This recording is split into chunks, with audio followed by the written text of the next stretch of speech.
I live in South Georgia, and most everyone knows recently we had a pretty big hurricane blow through. I spent the day before making my usual storm preparations, which of course consisted of buying all the water I could find and other more spirited drinks, if you catch my drift. This was accompanied by enough bread and condiments to live off of PB&Js for a month. I rode the storm out like I had done every other time, but this one was different. Being from the South, you hear all sorts of folktales and rumors that probably get passed around so much it's a different story by the time it gets from one side of town to the next.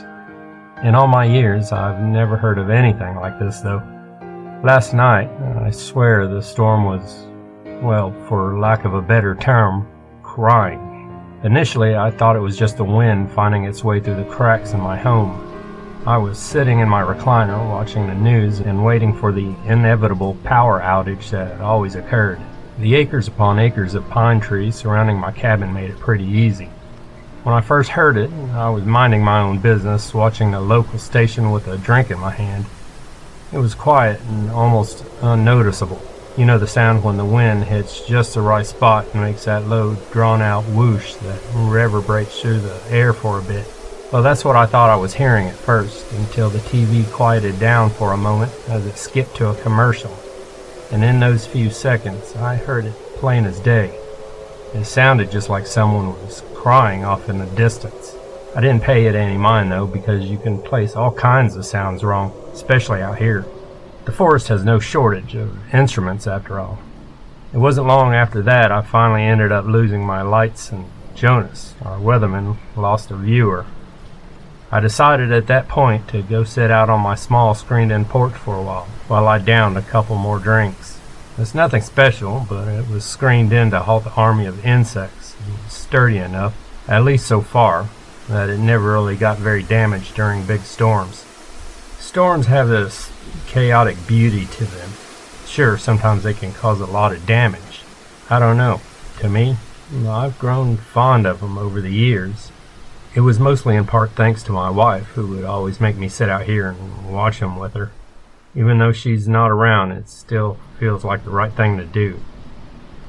So there I was, sitting on my porch as the light of day was swallowed up by thunderclouds.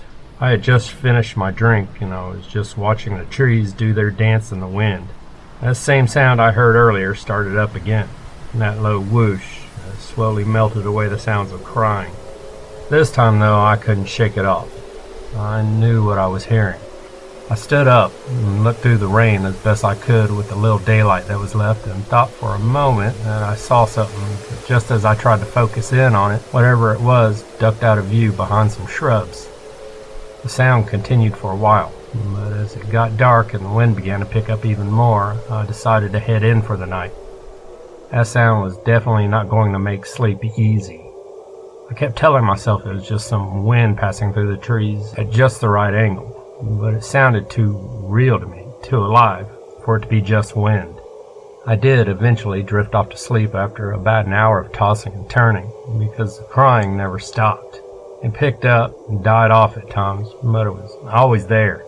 That's when I made my first mistake. I remembered a pair of earplugs that I had left over from a day at the range that was tucked away in my nightstand. So I popped them in and off to dreamland I went. I was jostled awake by a thumping noise that I felt more than heard because of the earplugs. Just as I turned in my bed, a flash of lightning outside my window painted a silhouette behind the window curtain. I raced off my bed to the other side of the room as a scream hitched in the back of my throat.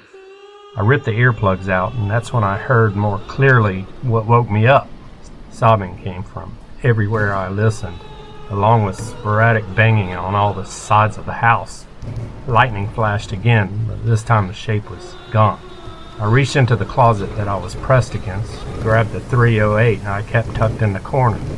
I sat there with my rifle trained on the window for God knows how long, as a cacophony of wails intermingled with the heavy rain outside. I grabbed my phone, but when I pressed the home button, nothing happened. It was dead. And I cursed myself. As I set the phone back down, I heard the front door. I could hear the hinges buckle and rattle as they held on for dear life, and I said a prayer that they would hold out. That dream lasted for a whole 2 seconds before I heard another set of bangs, followed by the door crashing down somewhere inside the house. I ran over and pressed all my weight on my bedroom door, hoping whoever was in there would find what they wanted and leave. I heard what sounded like more than one set of footsteps on the boards, but what frightened me the most was hearing them sob as they walked around my house. It sounded horrible, like the crying you would only experience after hearing your father pass, or a child's life being snuffed out early, or your wife just one day gone. I heard the doorknob twist, which was followed by a banging. I begged and pleaded for them to leave, but I never heard any type of response. They just kept wailing. I got to the point where I couldn't take it. I raised my rifle, pointed it over my shoulder where I felt the banging, squeezed. The crack of the rifle was deafening, and for a moment the entire world fell silent. I sat there for a moment, realizing I could no longer hear the knocks or wailing of my assailants. With my back still pressed against the door, I focused all my energy into listening for the smallest sound of movement through the rain. The wind was absolutely whipping the rain as I heard it patter the side of my house, but hard as I tried, I couldn't hear a sound. Then a flash of lightning lit up the house, and once again I saw a figure at my window, a white, glossy eye peering through the crack where the curtains met, right at me. I screamed as my heart rammed inside me, and then another flash lit up the room. This time it had a hand placed on the glass. I raised my rifle, pulled the bolt back, and rechambered a round. "I'll shoot. Please, just leave me alone."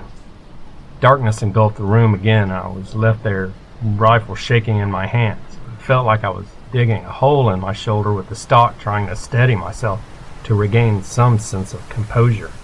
3 slow taps on the window. It began sliding open. "Don't come in here!"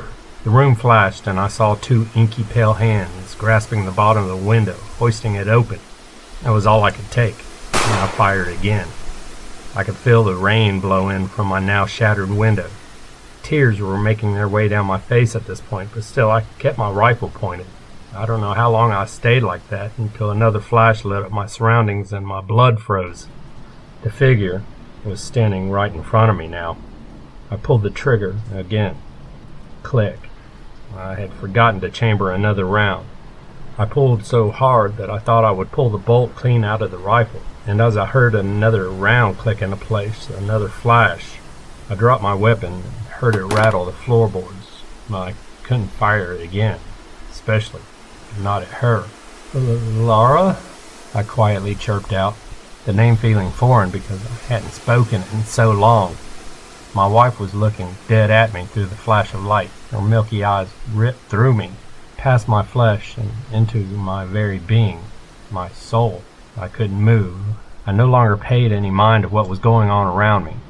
I wanted to rush into her, wrap her in my arms. I couldn't get myself to move. Some part of me was keeping me planted. That animal, primal section of the mind screamed to run. "Why didn't you look for me?" I heard her say, but her voice sounded garbled, like she had water in her throat. I did, baby. I looked so hard for you."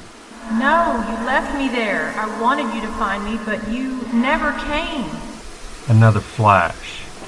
It wasn't just Laura in the room. A massive body behind her, like a tidal wave of sorrow and hatred, waited for the right moment to boil over and swallow me up. Maybe I did deserve this. I felt hands wrap around my throat. Too many to count began swarming me. "I'm sorry, baby. I love you," was the last thing I managed to croak out through the hands crushing my windpipe and fingers reaching into my mouth and into my throat. A violent crack sounded outside, followed by my retinas burning due to the flash. I heard screeching and yelling before another few pops and a loud crash. Rain pattered my face, and something else. I felt a hand caress my cheek, and a warm sensation flooded my body. Then I blacked out. I came to in the hospital the next day. A nurse told me someone had called 911 for me, and I asked if I could meet them, but they never received a name. They let me go home that afternoon. I got to see my house, or what remained of it, for the first time. A large pine that was next to my house had snapped basically at the base and fell directly into my home. And when I say it wrecked my house, it had basically split my bedroom down the middle and the kitchen was gone. I spent the afternoon collecting what little I could still salvage from it and threw it into the back of my truck. There was no way I was spending another night there. I took one last look at the tree before I left for a friend's house. And right at the base was a crudely etched heart with two initials, L and E.